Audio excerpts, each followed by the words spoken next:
రక్షాబంధన్. ఏం జరుపుకుంటున్నాం మనం? ఎస్, రాఖీ పౌర్ణమి జరుపుకుంటున్నాం. So for that we are having characters. దుర్యోధనుడు ఎవరు? షో యూ ప్లకాడిషన్. Very good. శిశుపాలుడు, ద్రౌపది, శ్రీకృష్ణుడు. Let me know today what is the story behind for celebrating a Rakhi. Okay, children? Yes, very good.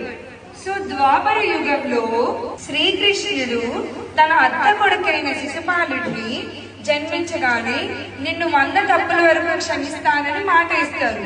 అలానే అతను 100 తప్పులు పెరిగి పెరిగి పెరిగి శ్రీకృష్ణుడు తన అత్త కొడుకైన శిశుపాలుడిని 100 తప్పుల వరకు క్షమిస్తానని మాట ఇస్తారు. ఆ మాట ఇచ్చిన మాటను నిలబెట్టుకుంటారు. కానీ శిశుపాలుడు ఆ తప్పులు చేస్తూ చేస్తూ 100వ తప్పుకి చక్రంతో తన కంఠాన్ని ఖండిస్తుంది. అప్పుడు మెరుపు వేగంతో సుదర్శన చక్రం ఖండిస్తుంది కదా శిశుపాలుడు కంఠాన్ని. సో అంత ఫాస్ట్ గా వెళ్లడంతో శ్రీకృష్ణుడి చేతికి దెబ్బ తగులుతుంది. శ్రీకృష్ణుడు తల తెగిన పడ్డ రోజునే, శ్రవణ పాలన రోజునే మనం రాఖీ సెలబ్రేట్ చేసుకుంటున్నాం. ఏ రోజు చేసుకుంటున్నాం? శిశుపాలుడు తల తెగింది కదా, ఆ రోజు శ్రవణ పాలన రోజుని మనం రాఖీ